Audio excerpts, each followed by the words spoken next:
my YouTube channel. No one's probably gonna watch this, but I'm still gonna do this anyway. I would like to take videos and just look back and just witness how I grow and how I turn into the person I am today. So that's why I like documenting things. I'm doing this mainly for myself and just documentation for me. If there is one important thing or one important goal I wanted to achieve in this life that I have right now, is that I want to become a mother. So we're going to talk about motherhood and my journey towards becoming a mother. As you know, or if you don't know, I got married last September, and me and my husband are now trying to be pregnant. In this video, I'm going to talk about what I do actively to become a mother myself. I want to talk about why is it very important to me to become a mother. And I feel like this will explain why I want to become a mother so much. So my explanation for that is I want to become a mother because I believe that's my purpose in life. I feel like God wants me to become a mother. That's why I got married. It's one of the reasons why I got married. I want to become a mom. And I feel like that's what God has called me to do. So for me, becoming a mother is actually just answering a call. I feel like God is calling me to do this, so that's why I'm doing it. Also, I am young.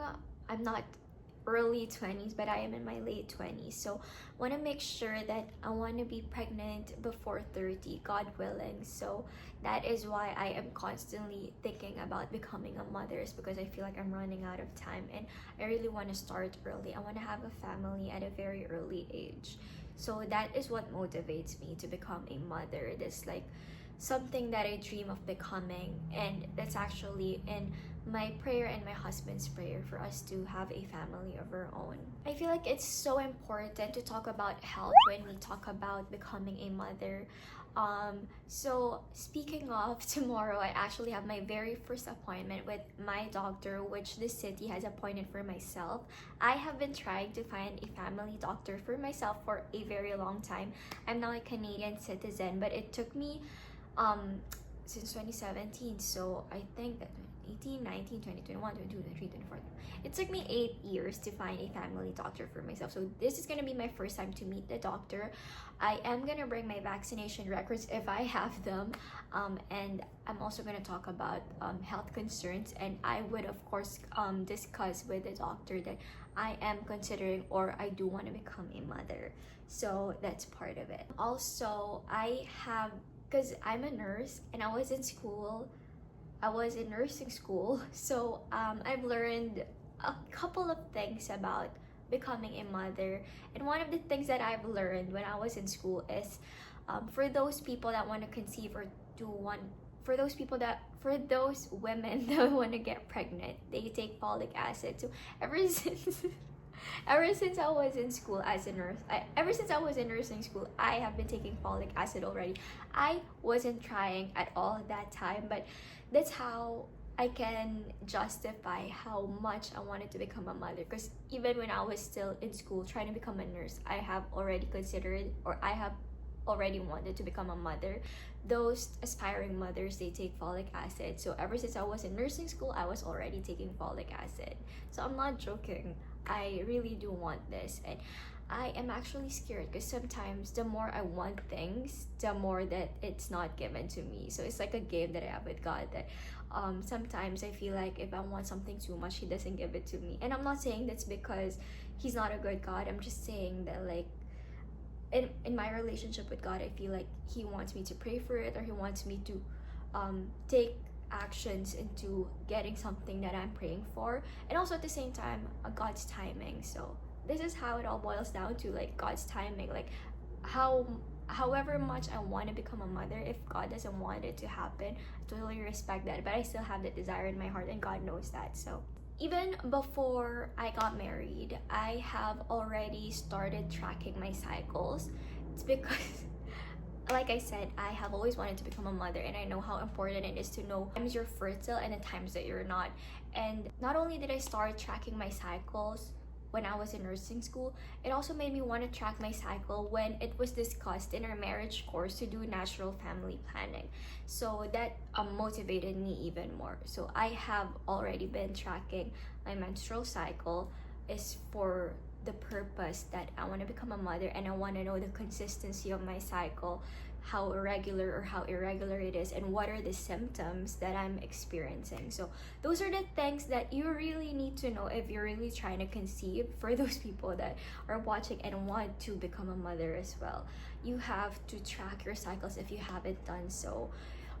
The start of your cycle is the first day that you got your period, so that's the day one, and then there's 4 cycles of the menstrual cycle, and I think you can self-learn that, but I was lucky enough to have that education when I was in nursing school, so I already learned about that. We have to consider our health when we want to become a mother. I think after that, like, the health before getting pregnant is the first step, but I believe the second step is your nutrition, and I don't think I've taken this seriously.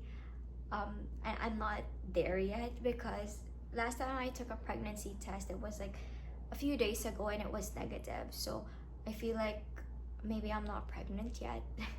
But although I had this conversation with Pat, she told me to not drink alcohol anymore, and sodas, and maybe I'm gonna do that. I think the last time I had it was when they came over. I mean, I had alcohol was when they came over, but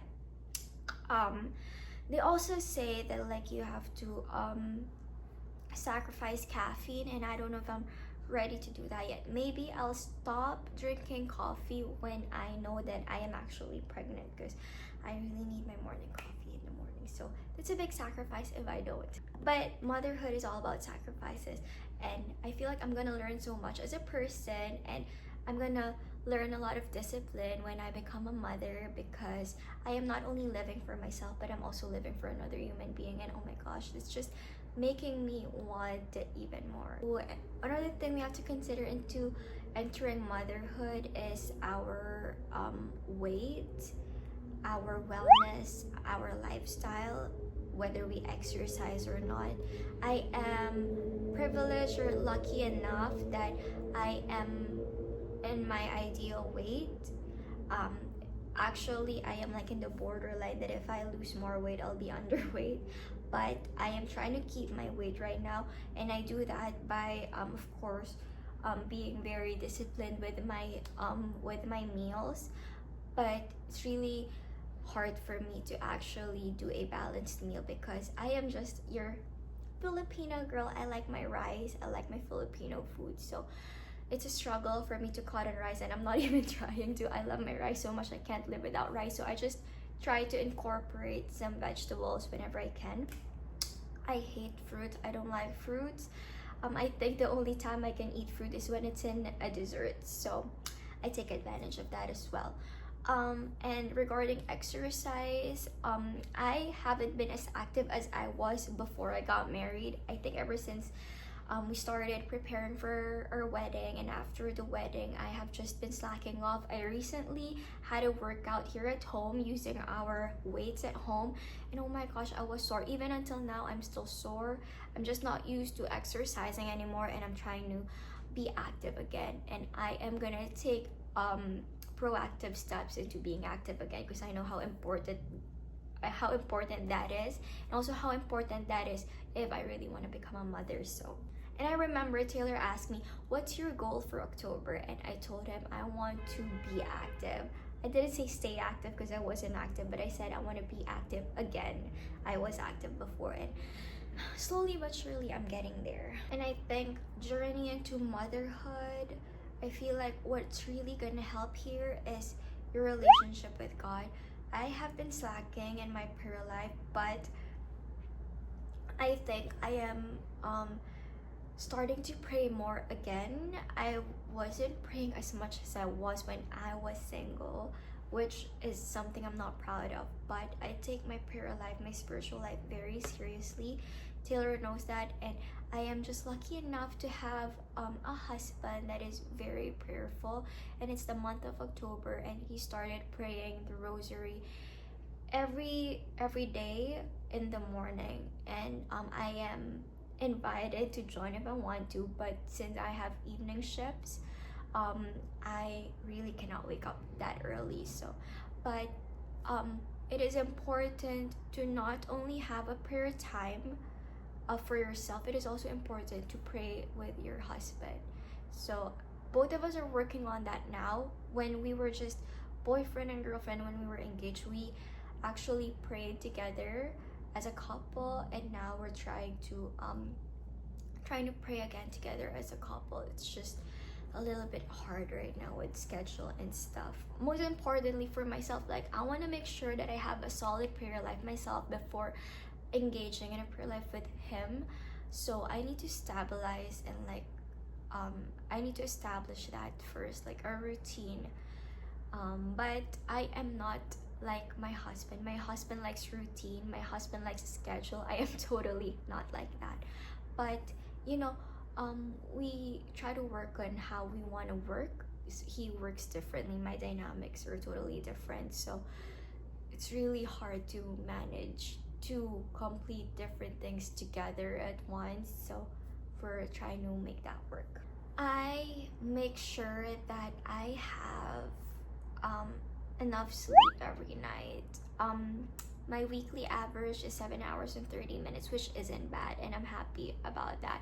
It's harder for me to have a complete sleep when I have day shift, because I really end my day late, because I'm used to having evening shifts, and then sometimes my schedule is inconsistent. Sometimes I'm evening, most of the time I'm evening shifts, and then sometimes I have 1 day shift, 2 day shifts, and it's just drives my whole schedule crazy. So I'm trying to adjust. But if I have evening shift, or if it's my day off, I actually have a full complete sleep. But if I have day shift, I don't have enough sleep, so that's my struggle.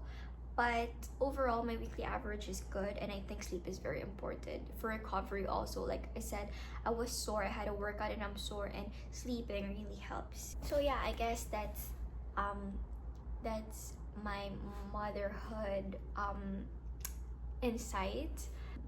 Yeah, I think it's important also to talk to people that have been mothers themselves, so that you know what to do and what not to do. And it's just an incredible journey to be, or to want to become a mother, because there are so many people, so many women like us that want to become a mother as well.